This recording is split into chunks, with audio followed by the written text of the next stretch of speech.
사무엘상 6장 1절로 16절 말씀을 한 절씩 교독하고 마지막 절은 함께 읽겠습니다. 제가 먼저 읽습니다. 여호와의 궤가 블레셋 사람들의 지방에 있은 지 7달이라.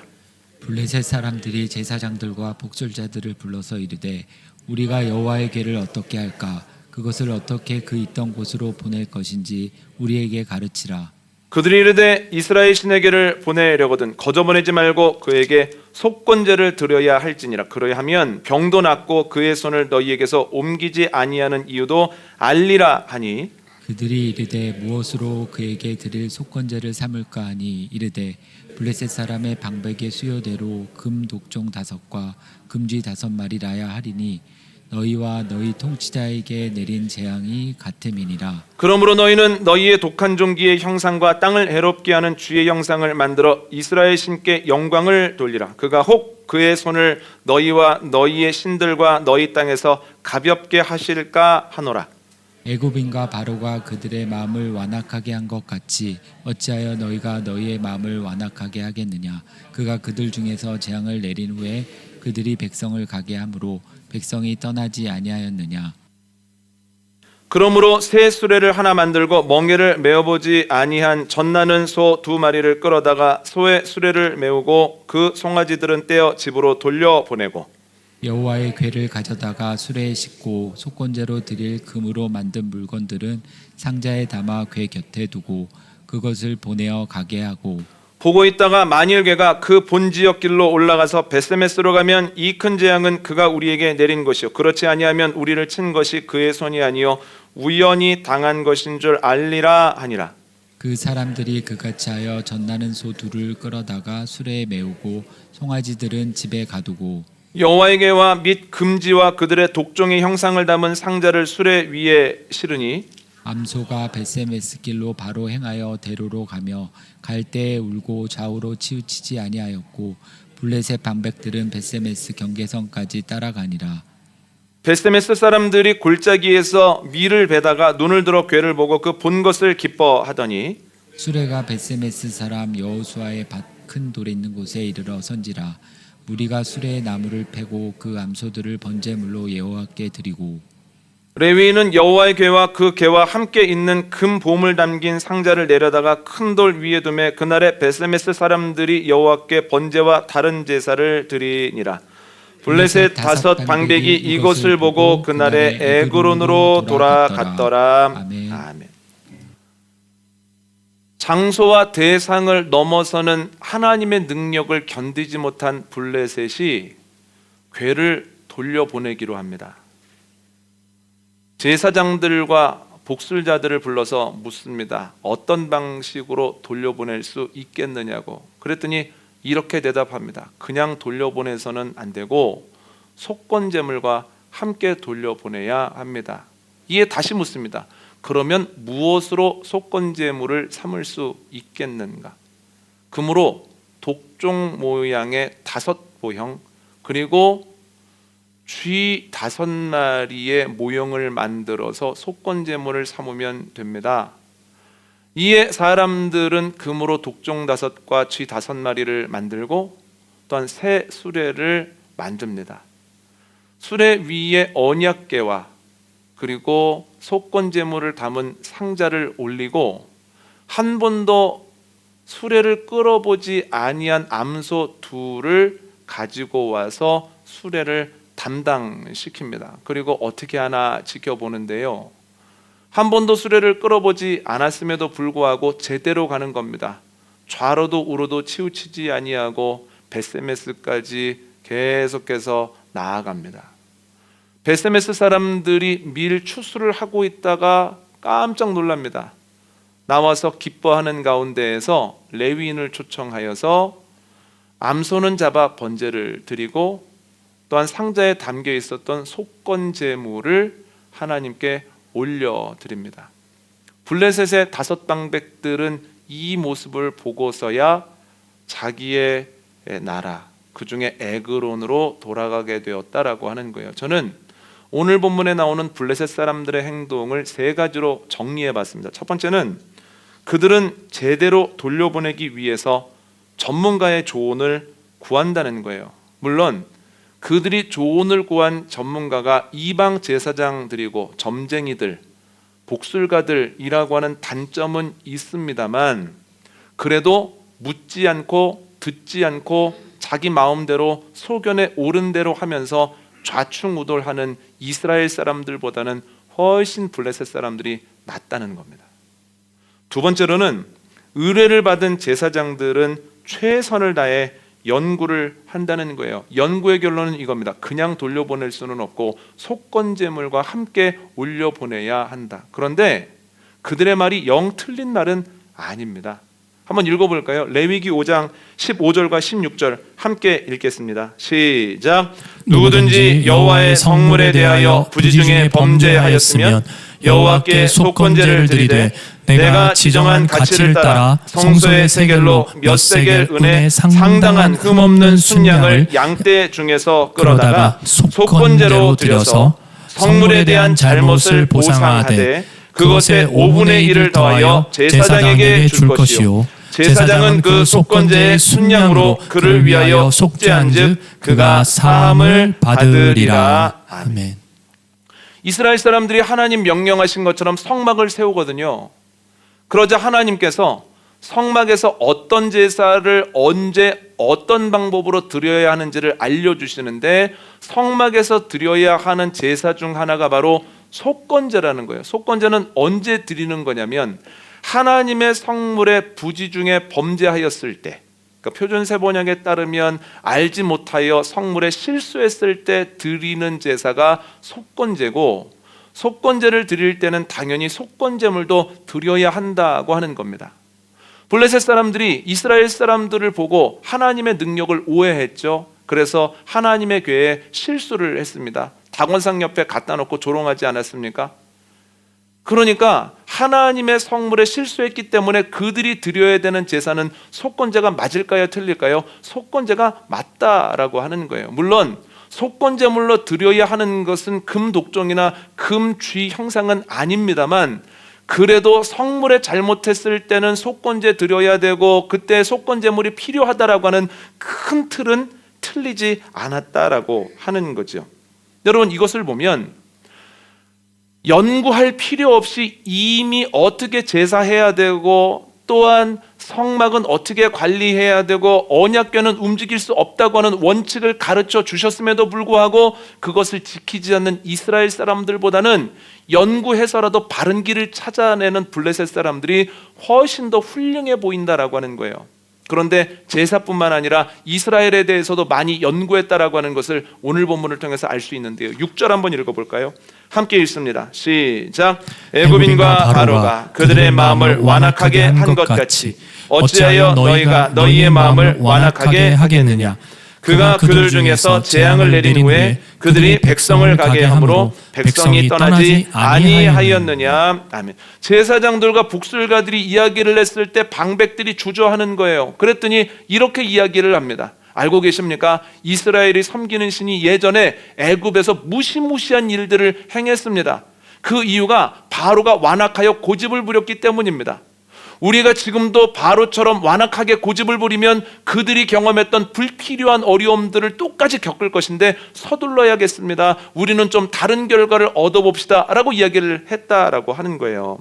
여러분, 그들이 하나님을 안다고 해서 하나님의 뜻대로 살았던 것은 아니지만, 그래도 선조들이 왜 어려움을 겪었는지를 알면서도 또 똑같은 죄를 짓고 똑같은 어려움을 겪었던 이스라엘 사람들보다는 훨씬 지혜로워 보인다는 거예요.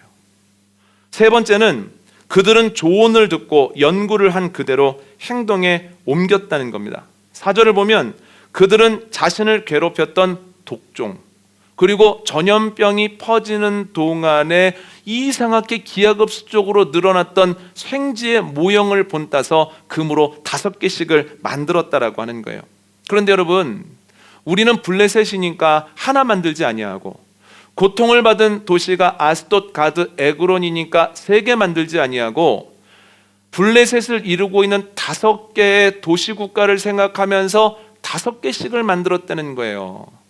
또한 7절을 보면 쓰던 수레 사용하지 않습니다. 새 수레를 따로 만듭니다. 끌던 황소 사용하지 않습니다. 암소 중에서 한 번도 수레를 끌어본 적이 없는 새 암소를 사용해서 그 일을 맡깁니다. 그리고 더 중요한 것은 16절을 보면 블레셋의 5 방백들은 이 모든 과정을 끝까지 지켜봤다는 거예요. 베세메스에 그 수레가 도착하고 언약궤를 보고 사람들이 기뻐하고 암소를 잡아서 번제를 드리고 또한 그 모든 것들을 하나님께 올려드리는 모든 과정을 보고 나서야 그들이 에그론으로 돌아갔다는 거예요. 여러분, 방백들은 왕입니다. 블레셋은 5개의 도시국가로 되어 있고 그 도시국가마다 왕이 있는데 그 왕을 방백이라고 부르는 거거든요. 그러니까 온 블레셋의 왕들이 모든 과정을 보고 나서야 돌아갔다는 거예요. 알게 된 것을 그대로 행했을 뿐 아니라 행할 때 최선을 다했다라고 우리가 정리해 볼 수 있겠습니다. 그들의 행동을 정리하자면 어떤 일을 할 때 전문가의 조언을 듣고 최선을 다해서 연구하고 알게 된 대로 최선을 다했습니다. 다분히 상식적이다라고 하는 거예요. 그런데 이에 반해서 이스라엘 사람들은 소견에 옳은 대로 행하고 주어진 율법대로도 하지 아니하고 어떤 일을 할 때 되는 대로 했다는 거예요. 이스라엘 사람들이 하나님의 택함을 받은 사람들이고 하나님의 사람들이기는 하지만 기본적으로 블레셋 사람들이 일하는 방식에 못 미쳐도 한참 못 미친다라고 하는 거죠. 여러분, 이스라엘 사람들이 2번의 큰 패배를 블레셋 사람들에게 당하지 않습니까? 여러 가지 이유가 있습니다만, 영적인 이유도 있습니다만, 그러나 눈에 보이는 이유로도 이스라엘 사람들이 블레셋 사람들을 못 이깁니다. 하나를 보면 열을 안다고 전쟁을 준비할 때 블레셋 사람들이 대충 했겠습니까? 전문가들이 모여서 논의하고 전쟁에 대해서 또 집중적으로 연구하고 어떻게 하면 좋을지를 계속해서 준비하는 가운데에서 그들이 전쟁에서 이길 수 있는 준비를 하고 나갔다는 거예요. 이스라엘 사람들 어떻습니까? 그냥 되는 대로 전쟁에 나갔다가 한 날에 꽤 많은 사람들이 죽죠. 4,000명이 죽죠. 그랬더니 돌아와서 뭐라고 얘기를 합니까? 연구해보지도 않고 돌아보지도 않고 그럼 이번에는 언약궤랑 나가볼까? 언약궤랑 나가면 결과가 달라지지 않을까? 하나님께서 언약궤에 임재해 계시니 하나님의 이름을 위해서라도 언약궤 가지고 가면 우리가 지지는 않을 것 아닌가? 아니한 마음으로 갔다는 거예요. 여러분, 그런 싸움을 어떻게 이길 수 있겠습니까? 기본적인 준비 자체가 달랐다라고 하는 거죠. 그런데 여러분, 이러한 일들이 지금도 종종 일어나는 것 같습니다. 하나님의 사람들이 어려움을 겪는 경우가 참 많습니다. 어려움에는 여러 가지 이유가 있을 겁니다. 첫 번째는 하나님께서 그를 더 순전하게 하시기 위해서, 또한 그를 더 온전하게 가꾸어 가시는 가운데에서 연단하시는 경우가 있습니다. 그런데 모든 어려움을 연단이라고 볼 수는 없는 겁니다. 어떤 경우에는 본인이 이전에 잘못된 선택을 하고 잘못된 씨앗을 뿌렸기 때문에 그에 대한 결과를 얻는 경우도 많다라고 하는 거예요. 또 어떤 경우는 내가 주님의 뜻대로 열심히 해보려고 하니까 사단이 제대로 가는 사람을 방해하는 가운데에서 어려움을 겪는 경우도 있다라고 하는 거죠. 그런데 여러분, 이 모든 것보다 더 많은 경우는 기본적인 것이 세상 사람들에 비해 연약하거나 부족해서 겪는 어려움이 많다고 하는 거예요.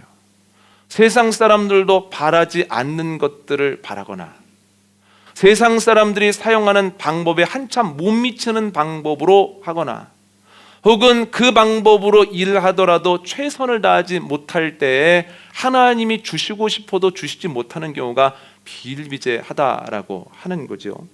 심지어 신앙생활도 마찬가지입니다. 오랫동안 신앙생활을 했음에도 불구하고 다른 종교에서 열심히 했던 분들이 봤을 때 이상하게 여겨질 만한 것들, 상식과 조금 안 맞는 것들도 우리의 신앙의 모습에 꽤 존재할 수 있다라고 하는 거예요. 제가 부목사로 사역을 할 때 한 분이 70대 중반까지 열심히 다른 종교에서 생활을 하셨습니다. 그런데 사랑하는 딸이 엄마, 이제는 거기 가지 말고 교회 가야 돼. 나랑 교회 같이 가 해서 70대 중반에 처음 교회를 나오셨거든요. 그런데 그분의 신앙생활을 하는 모습을 보면서 적지 않게 도전도 받고 놀랐던 기억이 납니다. 그분은 교회에 올 때 너무 정갈한 모습으로 오세요. 70대 중반임에도 불구하고 머리를 쪽지고 오셨는데 머리카락 한 올도 흐트러져 있지 않습니다.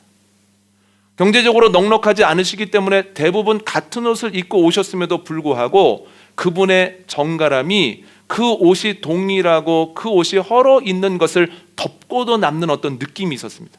가장 정갈하게 깨끗하게 준비하고 오셨구나, 그분을 보면 그게 느껴지는 거예요. 30분 전에 오십니다. 그래서 이전 예배가 끝나지 않은 상태에서 로비에서 의자에 앉아 기다리세요. 그래서 제가 그분에게 말씀을 드렸습니다. 성도님, 이렇게 일찍 오실 필요 없습니다. 30분, 1시간 전에 오실 필요 없어요. 10분 전에만 오시면 됩니다. 그랬더니 이렇게 대답하시는 거예요. 목사님, 하나님이 높은 분이시잖아요. 그러면 낮은 사람이 높은 분 기다리는 게 맞습니다. 높은 분이 낮은 사람을 기다리는 건 아닌 것 같습니다. 제가 거기에다가 무슨 얘기를 하겠습니까? 저는 늦지 않는 것, 제 시간에 도착하는 것만 중요하게 생각했지, 아하, 마땅히 높은 분을 낮은 사람들이 기다리는 거구나, 예배라고 하는 은총을 기대감을 가지고 먼저 와서 기다리는 거구나 라고 하는 생각을 그때 처음 해봤다는 거예요. 여러분, 맞는 얘기 아닙니까? 그분 말씀하시길 낮은 이들이 높은 분을 기다리는 거랍니다. 그분이 예배를 드릴 때 모습을 보면 꼿꼿합니다. 그리고 눈은 반짝반짝합니다. 그분이 예배 드리는 모습을 한 번, 두 번 보다가 내 예배 드리는 모습도 저렇게 눈이 반짝거리고 저렇게 꼿꼿할까? 내 예배 드리는 모습이 다른 사람들에게 도전이 될까 하는 생각을 매번 했던 기억이 있습니다. 그런데 예배 태도와는 다르게 성경에 대한 기본 지식이 없으니 말씀을 들어도 잘 이해가 안 될 거 아닙니까? 그러면 에이, 시간 지나면 알게 되겠지, 시간이 약이야 라는 생각을 하지 않으시고 저에게 물어보시는 거예요. 이게 무슨 얘기냐. 근데 너무너무 쉬운 건 물어보십니다. 다윗이라는 사람이 지금도 살아있냐고, 뭐 이런 것도 물어보세요. 전혀 모르시니까. 그런데 그런 것들을 잘 설명해 드리면 너무 좋아하시는데 매 예배 끝나고 물어보시니까 따님이 엄마, 목사님 바쁘신데 이러면 안 돼 해서 저랑 협의를 했습니다. 주일날은 너무 바빠서 안 되고 수요 예배가 끝난 이후에 점심시간에 격주로 저를 만나서 2주 동안 궁금하게 여겼던 것들을 저한테 물어보시면 제가 성실하게 대답해 드리는 것으로 하고, 제가 교회를 떠나는 날까지 2주에 한 번씩 그분을 만나서 제가 답을 했는데, 제가 그분을 보면서 느끼는 게 뭐냐면 시간이 약이야 라는 생각도 안 하시고, 내가 나이 들었기 때문에 이제 배워서 소용없어 라는 생각도 안 하시는 거예요. 그분 생각은 늦게 시작했으니 더 열심히 해야 돼 라는 생각을 가지고 그 말씀을 듣고 말씀에 대해서 물어보시더라는 거예요. 신앙생활한 지 얼마 안 되셔서 새벽 기도를 나오시는 거예요. 5시에 꼭 나오세요. 그리고 6시에도 나오시는 것 같아요. 그래서 제가 여쭤봤습니다. 성도님, 새벽 기도 5시에 나오시는 거 어렵지 않으십니까? 처음 아니십니까? 그랬더니 아니요, 저는 지금까지 새벽에 가서 종교 행위를 했다는 거예요. 그런데 옛날에는 3시 반에 일어나서 목욕제기를 하고 산으로 올라갔었다는 거예요. 그런데 이제는 목욕제기를 하고 집 옆에 있는 교회에 5시까지만 나오면 되는데 뭐가 어렵느냐는 거예요. 그러면서 이렇게 쉬운 게 없다는 거예요. 깜짝 놀랐습니다. 또 하나는 뭐냐면 신앙생활한 지 한 2-3달 지나셨는데 교회 때문에 딴 일을 못 하시겠다고 좀 몸이 고나시다 그러는 거예요. 그래서 어떤 부분이 고나십니까? 이렇게 여쭤봤더니 예전에도 한번 말씀드렸던 것 같은데 주보에 나와 있는 모든 예배에 다 참석해야 된다고 생각을 하시고 예배마다 다 참석하시는 거예요. 그러니까 평일의 경우에는 5시 새벽 예배, 6시 새벽 예배, 저녁 9시 예배, 그러니까 어디를 가지를 못하시는 거예요. 그리고 주일날에는 새벽 예배, 1부 예배, 2부 예배, 3부 예배, 4부 예배, 그리고 저녁 9시 예배까지 들이시고 집으로 들어가시니 일상생활하기가 고될 수밖에 없죠. 제가 그분을 보면서 많은 것들에 도전을 받았습니다. 그리고 또 놀란 게 뭐냐면 아하, 열심으로는 다른 종교를 당할 재간이 없구나. 그리고 그 종교에서 하던 대로 와서 우리의 신앙의 모습을 보면 엉터리처럼 느껴지는 게 너무너무 많겠구나. 예배에 참석하는 거라든지 예배 드리는 모습이라든지 예배 드린 이후의 삶이라든지 이것이 하나님을 믿는다고 하면서 왜 저렇게 할까? 왜 저렇게 예배할까? 왜 저렇게 마음을 쓸까? 왜 저기에 상처를 받을까? 왜 저기에 넘어질까? 할 만한 것들이 적지 않겠구나라는 생각을 해보게 되었습니다. 여러분, 행위로 구원받는 것은 아닙니다. 전적인 하나님의 은혜로 구원을 받습니다만, 그러나 하나님의 존재와 하나님의 능력을 믿는다면 그래도 우리의 신앙과 생활에 남다른 점이 있어야 되지 않겠습니까? 남들보다 더 열심히 해야 될 때가 있고, 남들은 넘어지는 지점에서 넘어지지 않으며, 남들은 생각하지 못하는 것들을 하면서 그 길을 걸어가는 남다른 모습을 보여야 되지 않겠습니까? 아니, 10분 양보해서 남다르지는 않을지라도 세상에서 살아가고 있는 이들보다 못하지는 않아야 될 것 아닙니까?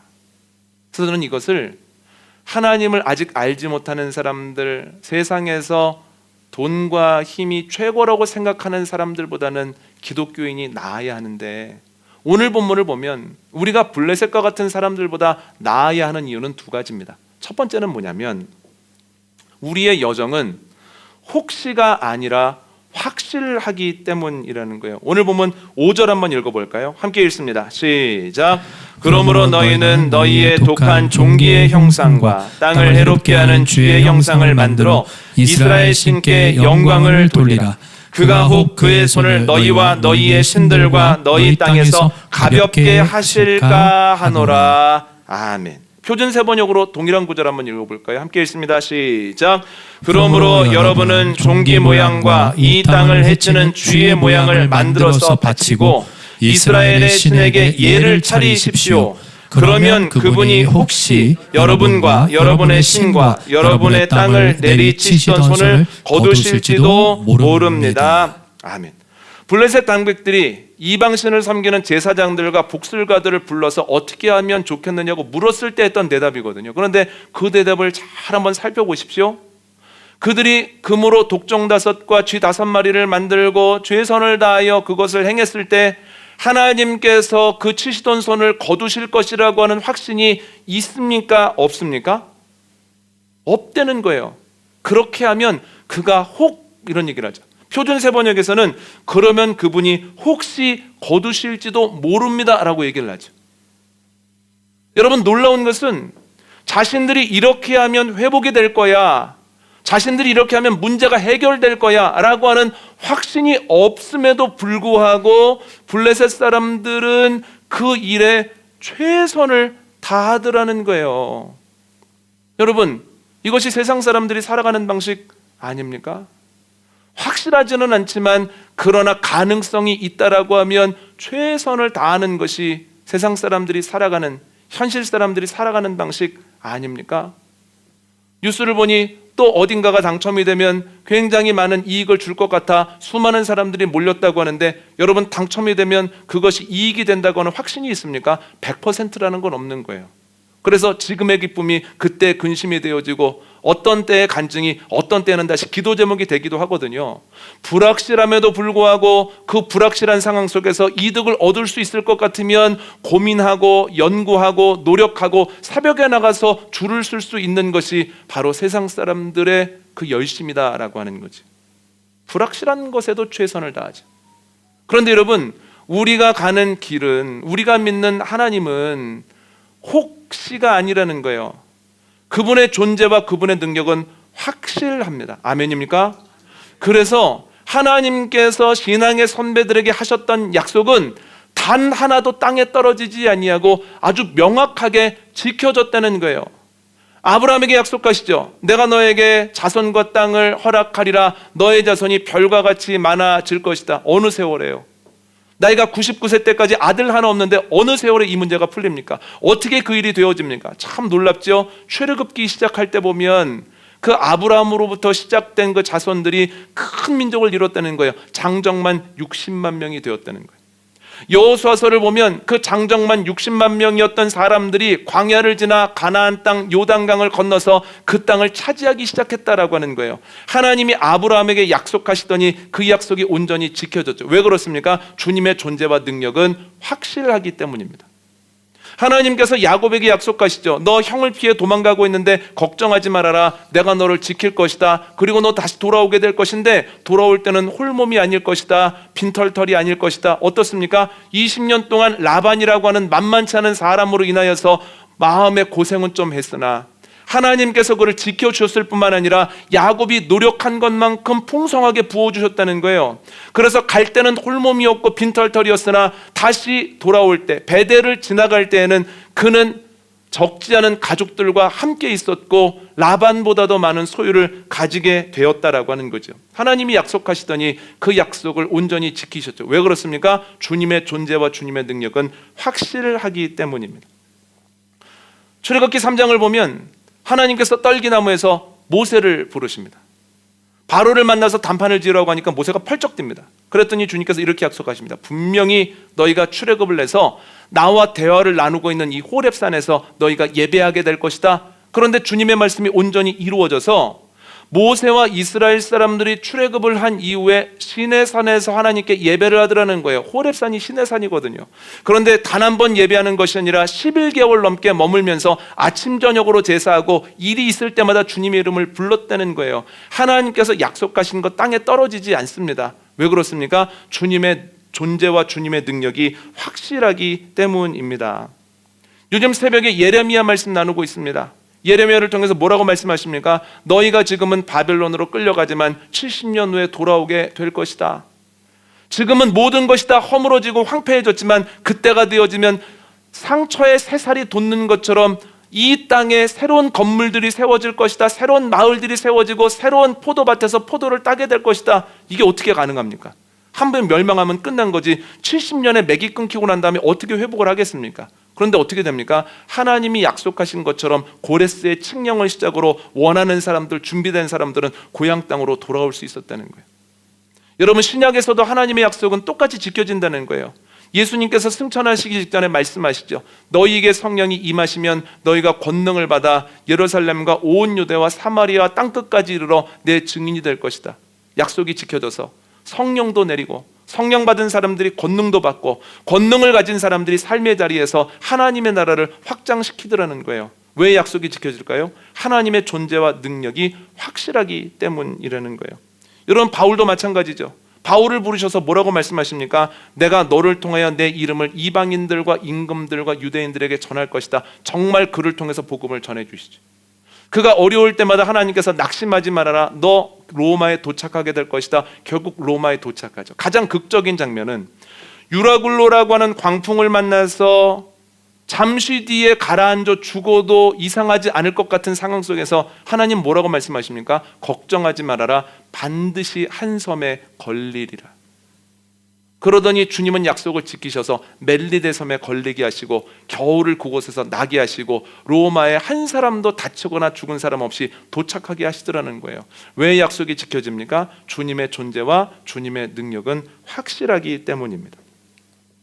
여러분, 지금도 주님의 존재와 능력은 확실합니다. 이것을 믿는다면 우리의 신앙과 삶은 불확실한 것 앞에서도 최선을 다하는 사람들보다는 나아야 합니다. 아니, 나을 수밖에는 없습니다. 우리가 예배하는 이 시간 주님이 우리 앞에 계신다, 우리 사이에 계신다, 우리 안에 계신다라고 하는 것을 믿으면 우리는 신령과 진정으로 예배할 수밖에는 없다는 거예요. 존재를 확신하면 예배의 모습이 달라질 수밖에는 없습니다. 주님의 존재와 능력을 믿으면 문제를 만났을 때 사람 찾아가지 아니하고 낙심하거나 좌절하지 않는다는 거예요. 온 우주를 만드신 하나님, 신앙의 선배들을 통해서 죽은 사람까지도 살리신 하나님에 대한 그 믿음이 확실하면 문제를 만났을 때 사람이 아니라 하나님께 나아가고 기도하면서 낙심하는 안타까운 일은 행하지 않는다는 거예요. 또한 하나님의 능력을 확실하게 믿는다면 기도하고 난 다음에 그 마음이 무너지지 않습니다. 좀 길어질지라도 하나님의 때가 다가오고 있다라고 하는 것을 기억할 때 시간이 지날수록 우리의 마음속에 기대감이 넘친다라고 하는 거죠. 여러분, 우리는 혹시나 하여 믿는 사람들이 아닙니다. 확실한 것을 믿고 확실한 길을 걸어가는 사람들입니다. 그러므로 혹시나 살아가는, 불확실한 것 속에서도 최선을 다하는 사람들보다는 우리가 나아야 된다라고 하는 거예요. 여러분, 블레셋 사람들보다는 나은 삶을 살기 위해서 온전하신 주님을 바라보고 붙드는 저와 여러분 되어주시기를 원합니다. 두 번째는 우리의 바람은 현실을 넘어서 영원이기 때문입니다. 여러분, 블레셋 사람들이 이렇게까지 하는 이유가 뭘까요? 오늘 보면 3절 한번 읽어볼까요? 함께 읽습니다. 시작. 그들이 이르되 이스라엘 신에게를 보내려거든 거저 보내지 말고 그에게 속건제를 드려야 할지니라. 그리하면 병도 낫고 그의 손을 너희에게서 옮기지 아니하는 이유도 알리라 하니. 아멘. 그들이 이렇게까지 노력을 하는 이유는 온 블레셋 지경을 휩쓸고 있는 전염병이 멈추는 것, 그리고 병들어 힘들어하는 사람이 몸이 회복하는 것을 목적으로 하고 있기 때문이에요. 즉 그들이 원하는 것은 현실의 문제가 해결되는 거예요. 그렇다면 하나님의 사람들의 바람은 무엇일까요? 바울을 통해서 우리의 바람을 한번 정리해 볼까요? 고린도후서 4장 7절 말씀 함께 읽습니다. 시작. 우리가 이 보배를 질그릇에 가졌으니 이는 심히 큰 능력은 하나님께 있고 우리에게 있지 아니함을 알게 하려 함이라. 16절 읽습니다. 시작. 그러므로 우리가 낙심하지 아니하노니 우리의 겉사람은 낡아지나 우리의 속사람은 날로 새로워지도다. 18절 읽습니다. 시작. 우리가 주목하는 것은 보이는 것이 아니요 보이지 않는 것이니 보이는 것은 잠깐이요 보이지 않는 것은 영원함이라. 아멘. 바울은 우리의 몸을 우리가 보고 만지고 경험할 수 있는 모든 현상들을 질그릇이라고 표현을 하거든요. 여러 가지 이유가 있겠지만 세 가지만 꼽아보자면, 첫 번째는 질그릇이 흙으로 만들어졌듯이 우리도 흙으로 만들어졌기 때문입니다. 두 번째는 질그릇이 연약하여 떨어지면 깨지는 것처럼 우리의 몸이나 우리의 관계나 우리의 눈으로 보이는 것들은 단단해 보여도 깨지기가 쉽기 때문에 질그릇으로 비유한 것 같습니다. 세 번째는 질그릇이 목적이 아니라 질그릇 안에 담겨 있는 소중한 것이 보배로 불리우는 것처럼 우리의 눈에 보이는 것, 우리의 몸도 소중하지 않은 것은 아니지만 우리 안에 있는 것, 눈에 보이지 않는 것이 진정한 보배라는 뜻을 가지고 우리를 질그릇으로 비유한 것 같습니다. 여러분, 최종 목적은 현실의 삶이 아니라 영원이라는 거예요. 하나님과 동행하는 삶도 물론 멋있어야 되지만 하나님 앞에 서는 그날을 위해서 우리가 살아야 한다라고 하는 거죠. 여러분, 우리의 목적이 현실에서 멈추지 아니하고 영원까지 나아간다면 바울과 같이 남다른 고백을 할 수 있을 겁니다. 바울이 뭐라고 얘기를 합니까? 방금 읽은 것처럼 내 겉사람도 날로 낡아져 간다, 후패해져 간다. 그런데 그것으로 낙심합니까? 예전에는 안 그랬는데 이랬다고 서글퍼합니까? 그렇지 않더라는 거예요. 물론 내 겉사람은 약해지지만 내 속사람은 날로 새로워지니 기쁨이다. 내가 하나님께 보일 그 모습이 점점 좋아지고 있으니 잘 되어지고 있다라고 바울이 고백을 하더라는 거예요. 바울이 뭘 바라봅니까? 눈에 보이는 것에만 집중하지 아니하고 눈에 보이지는 않아도 그러나 영원한 것, 하나님의 나라, 하나님의 뜻을 바라보면서 매일매일 나아가더라는 거예요. 여러분, 이 땅에서의 삶이 끝이 아니라 우리에게는 하나님께서 약속하신 영원이 있다라고 하는 것을 기억하는 저와 여러분 되어지시기를 원합니다. 그 땅을 바라보고 또한 영원을 소망하며 사는 사람들은 이 땅에서 좀 어려운 일이 있더라도 의연해야 되지 않겠습니까? 그래, 이게 끝이 아닌데 중간 결산하지 말자. 그리고 때로 오해를 좀 받더라도 그래, 다 변명하지 말자. 하나님께서 다 알고 계시고 그날의 마음을 풀어주실 텐데 뭐하러 내가 미워하고 뭐하러 다 변명하나 하면서 어떤 일을 만나든지 조금 의연해야 되지 않겠습니까? 또한 이 땅이 아니라 영원까지 바라보는 삶을 살아간다면 우리가 하는 모든 것들이 형통하고 우리의 소유가 점점 늘어난다고 하여도 겸손하며 잘 사용하기 위해서 몸부림쳐야 되지 않겠습니까? 잘 되어지면 잘 되어질수록 두렵고 떨리는 마음으로 주님을 붙들고 몸부림쳐야 되지 않겠습니까? 여러분, 우리가 바라는 것은 이 땅에서뿐만이 아니라 영원이라고 하는 것을 기억하고 어려울 때 주와 함께 의연하고 형통할 때 주님 안에서 몸부림치는 은혜가 저와 여러분에게 넘치게 되어지기를 원합니다. 그 모습을 사람들이 보고 저 사람들은 왜 남다를까? 왜 내가 못하는 생각을 하고 못하는 행동을 할까? 사람들이 궁금하게 여길 때 내가 믿는 확실한 하나님, 내가 말하는 영원을 사람들에게 전할 수 있는 저와 여러분 주님의 제자 되어지시기를 원합니다. 오늘 말씀 정리합니다. 우리가 하나님의 사람들로서 아직 하나님을 알지 못하는 사람들보다는 나은 모습을 보여야 합니다. 두 가지 이유입니다. 첫 번째는 저희는 확실한 것을 믿습니다. 주님의 존재와 주님의 능력은 확실합니다. 두 번째, 우리는 영원한 것까지 바라봅니다. 그러므로 눈에 보이는 것에 결론을 내고 낙심하거나 교만하면 안 된다는 거예요. 여러분, 주님과 동행하는 가운데 늘 새로워지기를 간구하고 주님께 나아갈 때 주님의 기쁨 되어지는 저와 여러분 되어지시기를 원합니다.